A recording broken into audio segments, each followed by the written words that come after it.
Okay, my friends, I'm going to just sort of try to consolidate this whole thing under one umbrella of research. And this is my ultimate goal, is that we get free energy. They have seen the particles we have created using the Warren effect. We can squirt them onto a receiver. We squirt them right out of the Warren effect venturi. And then if we can plaster them onto a receiver, we could get literally free energy, literally within weeks. All of this technology exists. There's nothing to develop. There's only one thing that needs to be done, and that's to have a verified lab create a quick little venturi here, splash that electricity, or whatever it is, that spray, right there, onto a substrate. Right here, this is it. Before it combines. And that substrate would feed an electric, your outlets. And you carry this around. This could be tiny, absolutely tiny. Because this is stunning amount of electricity, if this is true. And that's all we have to do is prove it. No one will accept anything that I present. So it has to be from somewhere in Governor Newsom's area there, Stanford. They're making all these statements at all these places, and they refuse to even engage and look at my stuff, even though Don Lincoln and Fermilab and CERN see the exact same particles right here. The exact same particles. In 2013, and this goes back to 2015, I said they're dark energy. These particles are dark energy while traveling the sun to the earth. It says light is dark energy and matter in the vacuum of space. There is no vacuum of space. All these particles are there. They're just not concussed with anything, so you don't really see them. As soon as they concuss with our atmosphere, or a guy walking around on a space station, they glow. That's all it is. I just did it on John Glenn, the exact same thing. He saw the fireflies, and the reason is because these concuss with dust particles and so forth as you come around the earth, and as you come around to the dark side of the earth, and you're looking back through the darkness, or you're looking up through the darkness, you see these illuminated particles. Simple as that. Okay, another area of study and another channel will be about mud fossils and how they formed, and what the history talks about, and why I claim they were products of the Great Flood, and why they were all flat on one side and not too bad on the other side. They were laying like this.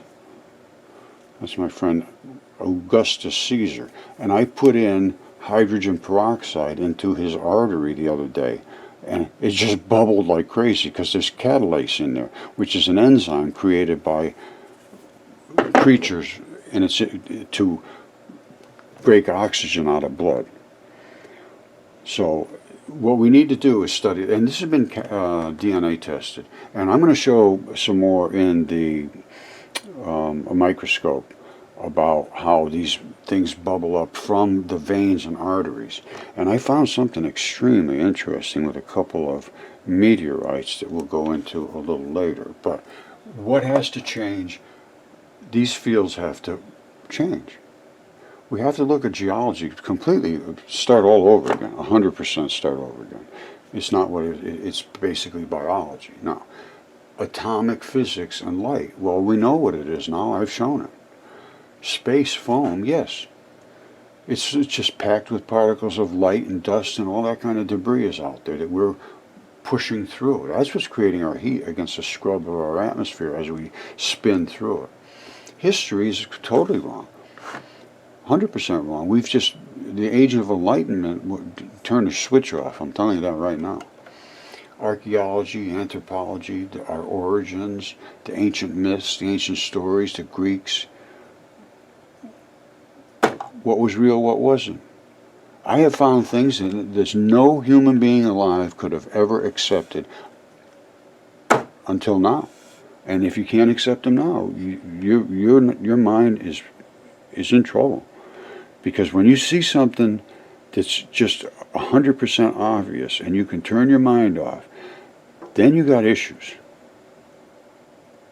And it's on both sides. You can see the Earth is round. There's no question whatsoever. If you look from the space station, and then you have people, oh no, no, no, it's flat. There's no, oh yeah, you got to turn a bowl upside down and do this and that. And, I mean, it's that really literally. But here's the thing: I do believe at one time when the Bible was written, and they went to way back, there was a spinning disk, which is called an accretion disk, which would be basically flat, a disk. It would eventually spin until it congealed like a black hole does, and then the Earth would pop in the center of it. Yes, I agree with that. They said there was chaos, but they say, oh no, no, it's got to be on pillars and it's got to be all kinds of things. Well, I don't see any pillars from the space station, and I know the space station's there, so let's just get off that case. Please don't do that here. That ruined my research right from the get-go, because I'm showing giant human beings and creatures that support the Bible, and then all I was flooded with, I'm a creationist, flat earth person, I think the earth is flat, how could anybody even, and they shut me off so bad, everything I did was destroyed. So I'm off that case. Now, if you're on the other side and you can't open your mind up to see what you see, then that's an academic failure. And at this point, it's considered academic fraud, which is, not allowing valid, scientifically proven information because it's not wanted. That's now considered academic fraud. And it's happening, it's just continuous, it's everywhere, it's every single science. And the peer review process, as they're stating now, they're saying this is not working anymore, this is crazy. It's destroying science, and it is, absolutely destroyed it. They won't let you speak unless they want you to speak, and then if you say the things that they don't want you to say, they don't want you to speak. You're done. So, come up to the new channel, and we're going to start our own thing now. Again, I never, ever, ever asked anybody for a penny. I still don't want a penny. I want this open to a batch of people. Now, how do we do that? I don't know. I need some administrator type of people that will set this up and make it an ongoing service, basically. Now, will people contribute to that? I don't know. How would we get funded for that? I don't know. But I was looking up how they do get undergraduate funding, and it could very well apply to something like this. So let's take a look at that, because this is out in Governor Newsom's territory as well. We need some help. We need some help. Okay, Mud Fossil University is completely material science. It's an interdisciplinary field.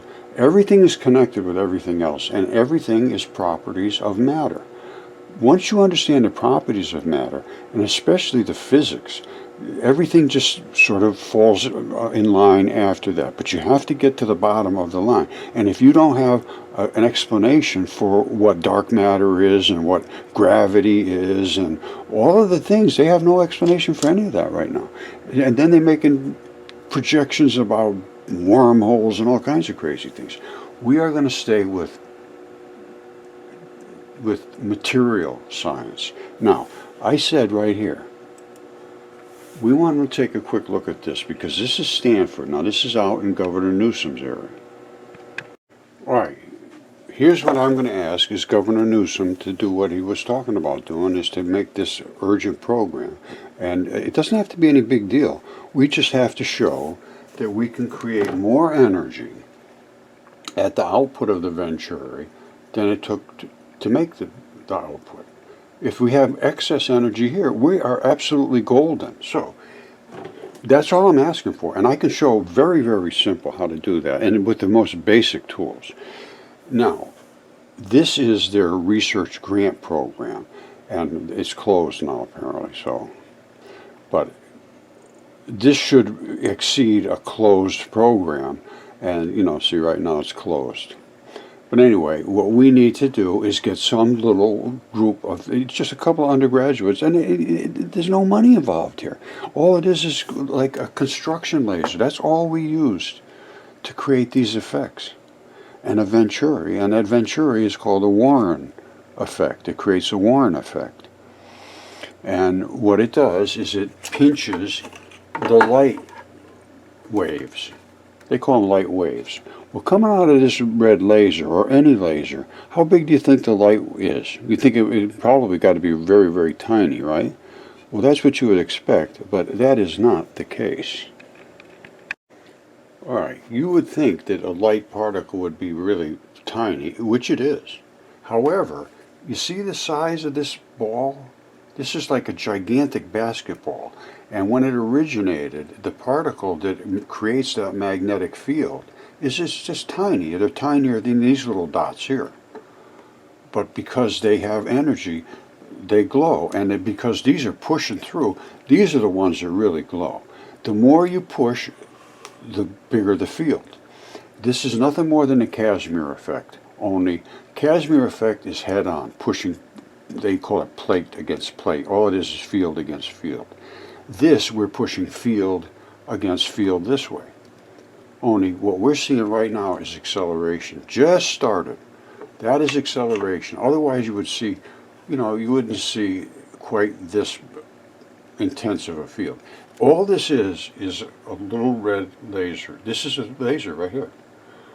Bip, bip, bip, bip, bip. Well, as it approaches the venturi, which is out here, that little sucker starts to glow like crazy. I will show you how it manifests itself. Now, the thing you want to take away from this isn't one little tiny, just little, it is creating these waves. Well, what are those waves? They're actually creating like ripples. Big ones. They're not just that little one tiny thing. They're big. And they're all over the place. You just don't see them. But I can show them to you, manifest themselves when this explodes, and it explodes.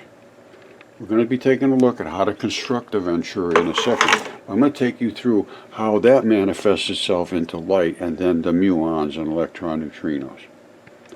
Okay, so here we are with the laser coming in this direction here. And what we are seeing is sort of glowy between two black plates. I can't explain that entirely. However, when they start to concuss, which is just prior to the venturi is over here, which is creates the Warren effect, we start to see the dipole electron flood theory manifest itself, that's my theory, and it's proven now, that these particles of light, which were started here as red photons, creating waves, which were the magnetic signature of that particle coming through the air, pushing everybody out of the way. It's push to shove, push to shove, push to shove. That's what creates it. Anyway, you have these two effects. Now, what are we looking at? That is the dipole nature of light. This started out as light from a red laser, and it's still light. Now, here, it's still light. And what is it doing? It's creating a spike up here and a spike here. It's getting crushed. And here, it can't hold it together anymore, and the black actually separates from the white. And we have seen this. I'm going to show it to you in another shot. The whole thing, and again, happening. But don't forget, it starts out like this. And all we're seeing is one row of them. You can see something up here, but there's no big concussion zones. Not like this. But there's something going on up here. You just don't see it. These are all light particles too. And I can show you that. So what's coming out of this thing is like a bombardment of particles that are pushing everybody out of the way. There's a lot of interaction they haven't thought about. All right, here's the green ones. It's the exact same. Identical particle, no difference whatsoever. And this one's just about ready to flip and spin backwards. It's coming down this way, and this is where it's concussing, and it's going to push backwards. That creates a muon wobble.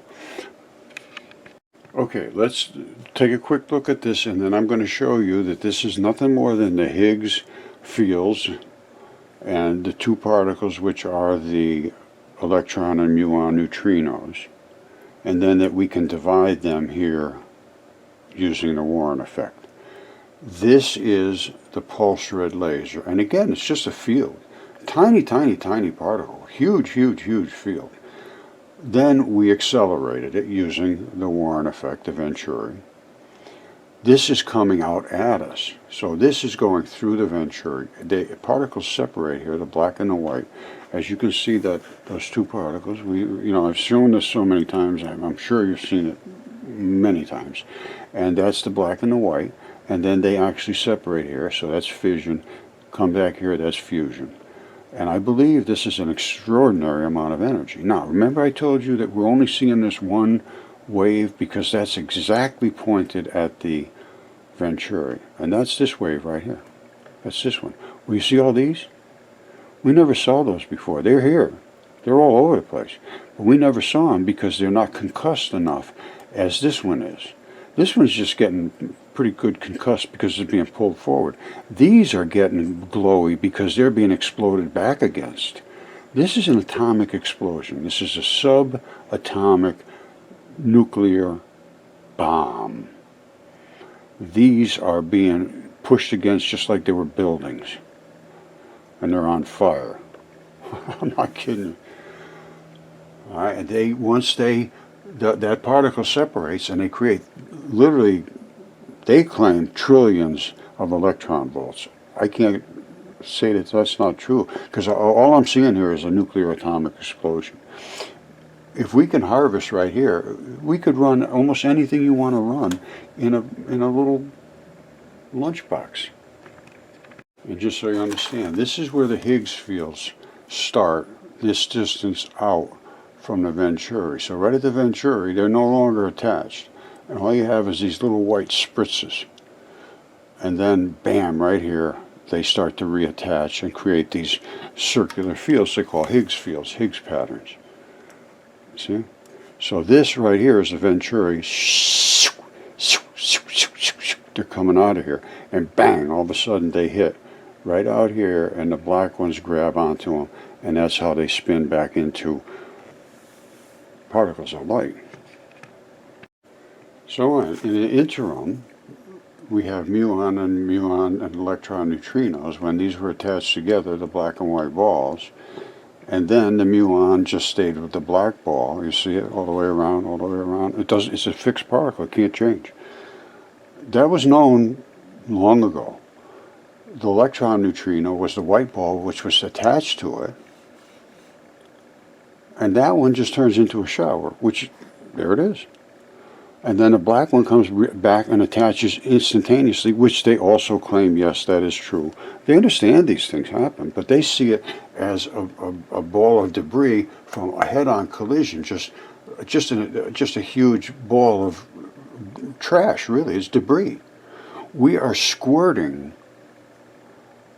these muons or electron neutrinos, whatever you want to call them, into a collector. I believe we can do that. It certainly looks like, well, we know we can focus it. We know we have divided the particles. We know we are seeing extreme amounts of energy. We know there's a complete division of the black and the white, and that is what they're looking for to create what they call the sterile muons. And they claim that is, well, let me show you what they claim. Muons are cosmic radiation. It's the same thing. They say cosmic radiation creates muons. I don't care how you create them. A muon is a muon.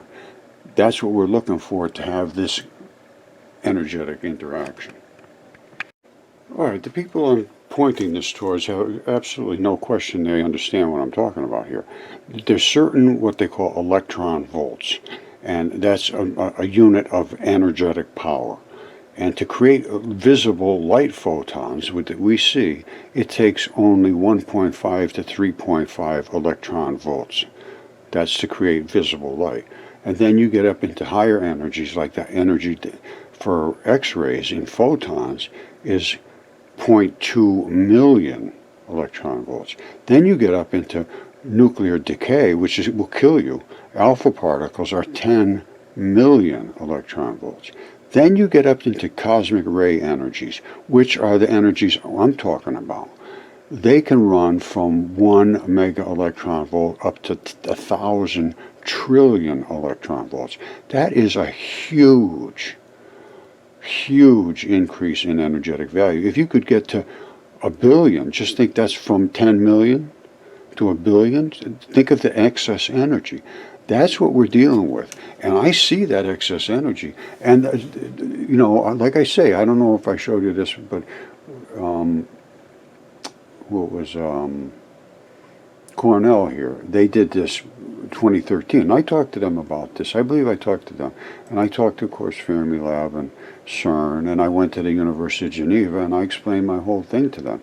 And then shortly thereafter, they shut down the CERN and refitted it to focus, which is basically what we did. And they watched it. They didn't fight me on anything I showed them. They just didn't engage. But because they're hitting head-on things. I am working with light only. Light only means we're doing what they wish they could have done. 1978.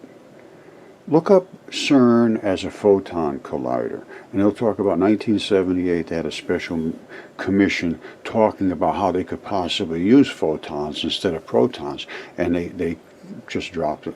That was, I don't know, 50 years ago or something. The other thing I was reading is the 89-year search for dark matter. There it is right there. It's the muon. The muon is attached to the glowy one. This is gravity. This is dark matter. It's dark energy. It's the attractive force. I believe it's the source of cold. This one is the source of hot, and this burns like hell. And you can see it in an atomic bomb blast. The first thing is the white ones hit, and they just burn the thing up, and then the next thing is these hit, and it just explodes the house. If you see that in slow motion, you see that's exactly what happens. Okay, this one just came out about the Higgs boson and the colliders. Now, what they do is they use lasers to smack off particles off of this rare earth tritelluride. It's a quantum material, and they're driving things off of it at tabletop experimental format, room temperature. Because we're doing the same thing at room temperature. Only we're just using light. So we don't have to drive anything off. They're putting field against field. When you send a particle in, that's a field. All right, the particle never hits anything, the field hits it. Now, if they have a field that's hanging off and they can hit it and it bounces that particle, boom, and it goes flying away, and they've created a new particle sitting on your tabletop, yes, that's fine. Well, what we did, we didn't create any new particles. We created a separation of the light particles themselves. And then, of course, we saw the Higgs fields like on steroids. I can show you those. Absolutely amazing. Now, this was about a new, elusive new particle through tabletop experiments. That's all I'm asking for, is for them to do the same sort of thing, tabletop experiments. They're doing it differently than we did. At first I thought, oh, they're just doing the same thing we did. It's not true. They are doing differently because they're driving particles off of other particles. Now, I don't think that's the best way to do it. All right, I'm going to just show you something similar to what they're doing. This is the kind of molecule they're talking about. Something that has like a loose attachment way out at the end. Something that if they hit it, it would go flying away. And they're trying to hit these things with lasers and knock one of these off, where they wouldn't be able to get it out of the core easily. They would heat it up. The core would heat up and it would jiggle around and do all that stuff depending upon how hard you were hitting these. Because the core is nothing more than a big ball of electrons, which are dipoles, just exactly like this. And if you shake this hard enough, you're going to get nuclear debris. This is nuclear decay. And these will stay, and they want to get stable again. And they're going to throw off huge chunks of particles every now and then to break down till they get no more and more stable. I say if we could put these under pressure, all this nuclear waste under a pressurized, crush them under plates, and then vibrate them, the ones that were close enough would shake down into their correct numbers. And then you would come out with much more stability. Much more stability is my claim. And I don't see how anybody could deny that would happen.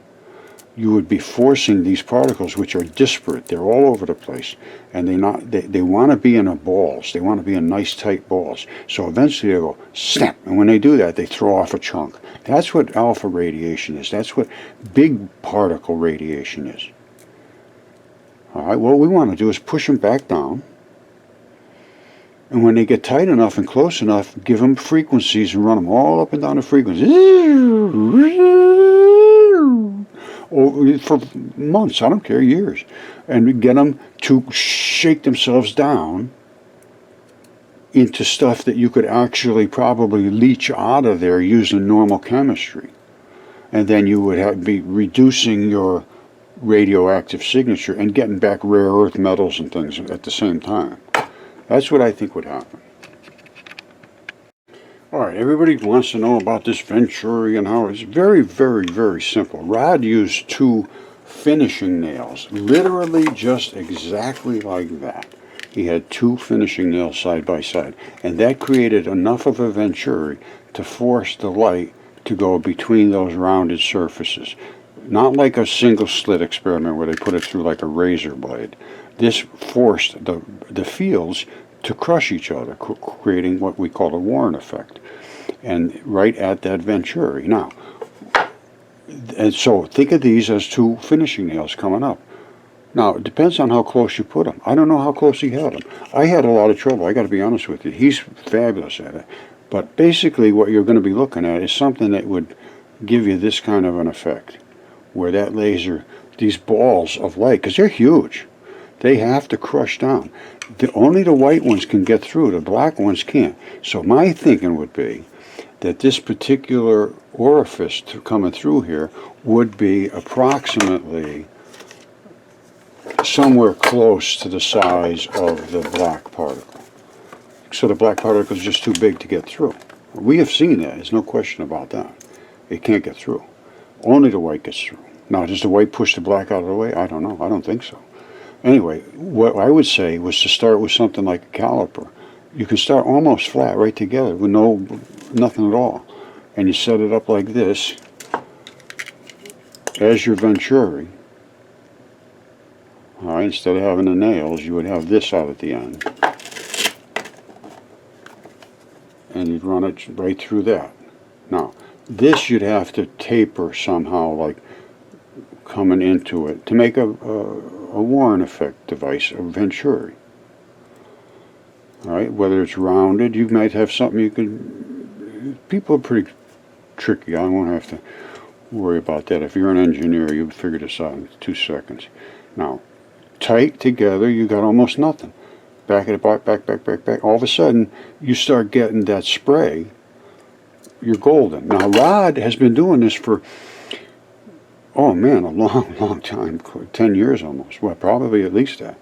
And because when this phone came out in 2012, it was displayed, well, I say 10 years, I don't know, somewhere around there. It was displaying these kind of images nobody could explain, except I could. Understanding that light had to be dipoles, and it was, and we saw it was a dipole, and absolutely no question. And we just could split them, no question about that. One last time, sum it up. Particles are not big protons of just a big ball that you can crack open and make pieces of it. They're made of the pieces that are these 2 pieces glued together. Each particle that is a little tiny magnet is just like that. It combines those 2 pieces together, and a whole batch of them like this together make what we would call a proton. And that is about 1835. 1836 would be a neutron. And if you add the weight of 1 electron to 1 proton, you end up with 1 neutron. So what does that tell you? These are the 2 particles that make these 2 particles. Normally they're glued together. And they are glued together in 2 different ways. One is an electron, the other is an electron, so they get 2 electrons. But they glue together like bar magnets when they come out as light. If they are electricity and static and lightning and heat, those are just excess electrons. They're extra. And they want to find the Earth. They want to go to the Earth. The Earth is what they call ground. So there seems to be more dark, because the dark is the attractor of the white. Okay, you see how the blacks, they don't change size. They're attractive as hell to the white. And this white is going through the air this way and hitting and concussing with all these particles. That's why it's glowing. But these can grow bigger and smaller. The black cannot. It's a fixed particle. And they know this at CERN and Fermilab. So it's not I didn't discover that. They knew this. And they knew they're glued together. They call them gluons, which is nothing more than an electron. And then a photon is nothing more than two gluon electrons back to back. Now, they keep coming up with names, leptons and quarks and, leprechauns. I mean, it's crazy. It's insane. This is the white particle. This is the black particle. This is dark matter. They would call that a muon neutrino and an electron neutrino. What do we got? Type of diabetes. All right, now, so what are we seeing here? We're going to see that actually divide. We accelerated that particle through its magnetic field, through the Warren effect, and separated them. So we created the muon or neutrino into a sterile muon, exactly what they're talking about here. And we created the electron neutrino, which was the white ball, into a shower. That's my proof of what I'm talking about. And that is exactly what Fermilab and CERN have seen and don't understand what they see because they're hitting head on. We are able to squirt right against a collector. Put in a collector there and see what happens. And I can tell you what's going to happen. There's excess energy there. I don't care what anybody says. And as I showed you in those electron volts, somewhere up in here, the electron volts, which are the, here it is right here, energies in electron volts. From visible photons, basically is laser light is somewhere up here, that's high energy diagnostic. Let's go up with it. Let's go millions. If you go millions to trillions, that's absolutely astounding amount of energy increase. So Governor Newsom has to step in. If he's true to his word, and I did put one out the other day, and I'm going to try to Twitter people. Okay, if you can Twitter. I'm cut off from everything basically, but I'm going to try to get it. I have stayed away from all that stuff because I just never get any answers, and very, very frustrating. And all of this is frustrating. I have only a handful of dedicated followers left. And I only get several thousand hits. I got 159,000 people on the channel. But I don't think they're getting notified. And, for one reason or another, they're not coming back. And I'm not getting basically, I'm getting some new ones, but not a whole lot. Not like it should for the kind of information this is. This is stunning stuff. Everybody that's commenting, unless some people are just really nasty. But almost everybody is very, very nice and very supportive, but nothing's getting done. The only people that can get anything done are politicians, and right now they just seem to be looking at one little thing and staying away from something like this, this could make a change in everybody's life within days. This isn't, in 23 years we're going to be able to figure out gravity. No, and that's what they're talking about still. They're talking about 10 years from now they might figure out gravity. It's that bad because you can't do it with the standard model. It doesn't happen. All right, this is electron flood theory right here. All of the particles that make up the nucleus are nothing more than little grains of salt. And we're going to see it. I'm calling them grains of salt. Salt is a polar molecule, NaCl. Both sides of the periodic table, NaCl. All right. So what does that mean? It's going to react to frequencies of push to shove.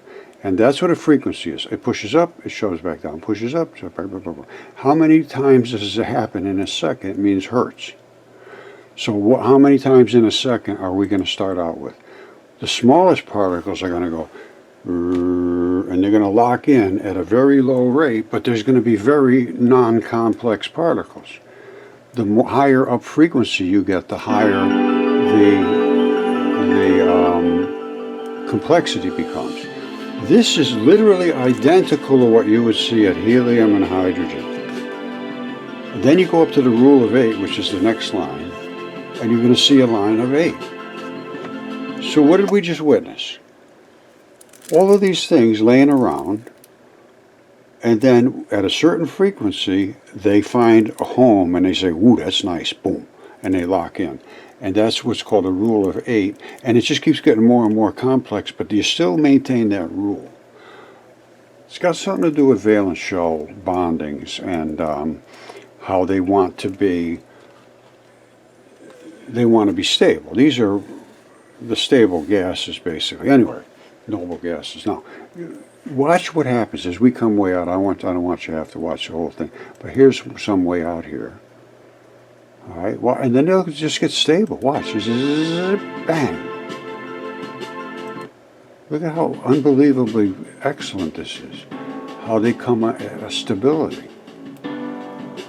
And that's all push to shove, because these are all pushers and shovers. They got positive and negative on them. And you shake me, I'm going to shake you. You push me, I push you. All right, and I mean, it's just stunning. Now, somewhere up in here, there's going to be just patterns that maybe would mimic copper or some of the characteristics of some of the heavy rare earth metals and so forth. But look at how elegant these things are. And now we're way up in the almost 6,000 hertz. Over 6,000.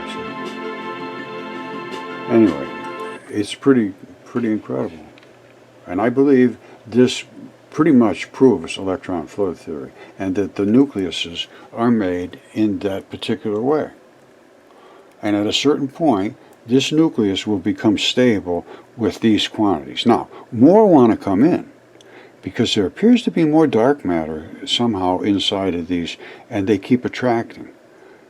But at a certain point, there's enough white that'll say no more coming in, and they will hang them out here in a quantum distance. They can't come in. If they could, they would do that. But there's enough here to say, no, we have enough now. And you'll have all kinds of different varieties of isotopes. Isotopes means there's not quite enough or there's too many in the core. So they either want to attract more or they want to push some away. And they'll only stay stable for a certain period of time. And there's one certain chunk that becomes extremely stable, and it doesn't want any more, it doesn't want to give any away, and that's prime stability. All right, so come on up and get into this. Is there light in dark matter? All of this stuff. This is the new channel we're going to be working on, a global scientific research group, and we're going to see how it goes from there. But somehow I would like to run daily classes of like 5 or 6 different topics and have them all go at the same time. You can jump in from one to the other, and you can ask all the different questions you want to ask, but they have to be, some somewhat proper questions. You don't want to. There's a lot to run in a group, and I'm not going to administrate it. That's the key. I am not going to do it. So somebody's going to have to administrate it, and then make sure that these things go off every day, and that we're not having any craziness and nastiness and hatred and all that stuff. We just want a public forum to discuss, and hopefully there wouldn't have to be any charge. But it seems that there's always money involved somewhere, because somehow we got to have some kind of a network set up. Right now, I signed on for Zoom for the little upgraded one, but it's not. You can have 100 people at a time. I'm never going to have that many, probably. The way things are going, I don't know whether people don't want to know, or they just are not getting the updates. I have no idea. But I do know that I am excluded from mainstream. That I can't see anybody can deny that.